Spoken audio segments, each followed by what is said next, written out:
En La venganza será terrible. Estamos hoy sin público presente, pero atención que mañana sí estaremos en la puerta esperándolos en la calle Venezuela 330 de la ciudad de Buenos Aires, en nuestro querido auditorio Caras y Caretas, a las 8 de la noche. Los esperamos allí. Hablaremos esta noche de Alfonso de Aragón. Alfonso estaba casado con Lucrecia Borgia, fue la hija del Papa Alejandro VI, ¿no? Estaba casado por conveniencias de linaje, ya que la familia de Aragón dominaba Nápoles, eran los reyes de Nápoles. Aunque el casamiento entre Lucrecia y Alfonso había sido concertado por el Papa, hay que decir que Lucrecia consiguió también amar a su nuevo marido y él también la quiso mucho. Y fue realmente el único de los maridos de Lucrecia Borgia, que fueron 3, que ella quiso de verdad. Un tiempo después del casorio se complicaron un poco las cosas. En el año 1500 el Papa Alejandro VI tenía algunos achaques de salud que algunos atribuyeron a su vida licenciosa. En aquel tiempo se creía que esa clase de vida producía enfermedades, que el demasiado trato íntimo hacía mal. Hoy se cree lo contrario, yo creo que en ambos casos sin ningún fundamento. El caso es que el 18 de junio de 1500, durante la celebración del día de Corpus Christi, una descompostura, discúlpeme la palabra, Sí, dígalo. Obligó al Papa a permanecer sentado sin su mitra, el ingente sombrero que llevan los papas, el bonete, durante toda la misa. Hizo la misa así, sin gorro. Y bueno, un astrólogo le recomendó al Papa la mayor prudencia durante ese año. El 29 de junio, un accidente vino a cumplir con la predicción.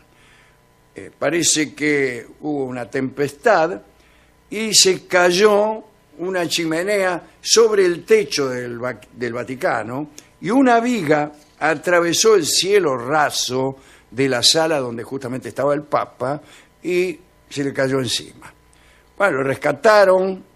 A Alejandro tenía 2 heridas en la frente, pero no era demasiado grave. Pero fue tomado el hecho como una advertencia del cielo. Y entonces el hijo mayor del Papa, Cesare Borgia, hermano de Lucrecia, como así también el otro hermano se llamaba Giovanni, y otro más chico, Joffre. Bueno, se sintieron todos muy impresionados. Y Cesare tomó algunas medidas que le permitieron acomodarse en la escena política de Europa en caso de que el Papa muriera. Imagínense, el hijo del Papa tenía mucho poder, pero muerto el Papa, la herencia del papado no se producía por sangre, sino por el cónclave. Claro. Así que César obtuvo rápidamente de Venecia y Francia la seguridad de su apoyo. Pero había un hombre que no dio esas garantías y apareció como un súbito competidor de César Borgia.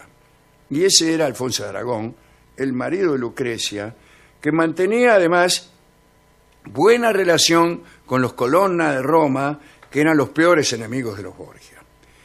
El 15 de julio del año 1500, Alfonso atravesó la plaza de San Pedro para llegar a su casa de Santa María. Un grupo le cerró el paso y lo molieron a patadas. Los agresores salieron rajando por la escalinata de San Pedro y allí los esperaban 40 hombres a caballo que los escoltaron en su huida. Alfonso, que había quedado sin conocimiento y a quien los agresores habían dado por muerto. Lo matamos, dijeron. Bueno, fue trasladado rápidamente al Palacio Pontificio. Hasta allí llegó Lucrecia, su mujer, que se desmayó cuando vio a su esposo en ese estado. Lucrecia acusó inmediatamente a César, porque sabía que él había propiciado el ataque. El Papa informado de lo sucedido, envió un cuerpo especial a vigilar el aposento donde estaba recuperándose Alfonso, su yerno.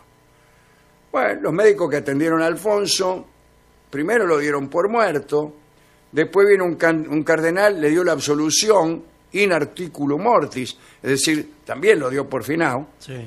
pero estaba vivo el tipo y se salvó. Y un par de semanas después ya estaba fuera de peligro. Para cumplir con una formalidad, César visitó a Alfonso, pero en determinado momento se acercó a su oído y le dijo: lo que no se haya hecho durante el desayuno se hará a la hora del almuerzo. Y se fue. Era una amenaza. El embajador de Venecia, Paolo Capello, fue informado de estas palabras y se las comunicó al Papa, pero el Papa no tuvo en cuenta esas insinuaciones. Él le preguntó a César, César le dijo que no tenía nada que ver y él le creyó. El nene no miente, y habrá pensado, ¿no? Pocos días más tarde, dado que Alfonso se negaba a morir por sus heridas, fue estrangulado en su cama. La versión más frecuente que se hace del hecho la contó Rafael Bandolín, el preceptor de Alfonso. Contó que Alfonso no tenía fiebre, ya casi no tenía dolores, y estaba bromeando con Lucrecia y con algunos familiares cuando entró Michelotto Corella, el sicario de Césare.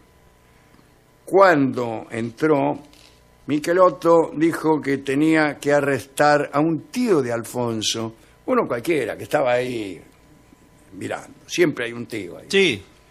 Y agarró a un tío Cualunque, que no tenía nada que ver, y todos empezaron a quejarse, fueron a reclamarle al Papa, y dejaron en la habitación a Alfonso solo con Michelotto. Y Michelotto lo mató.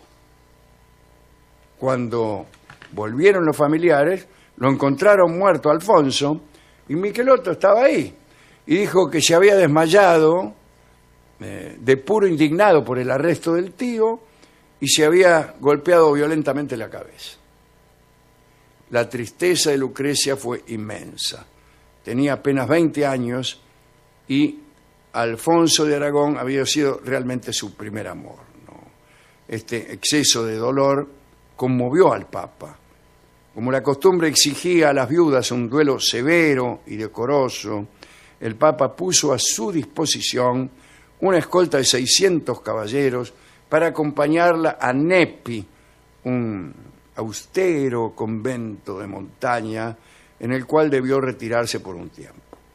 Siempre triste, Lucrecia firmó desde allí todas sus cartas con una aclaración luego del nombre. Decía: Lucrecia Borgia, la más desdichada de las mujeres.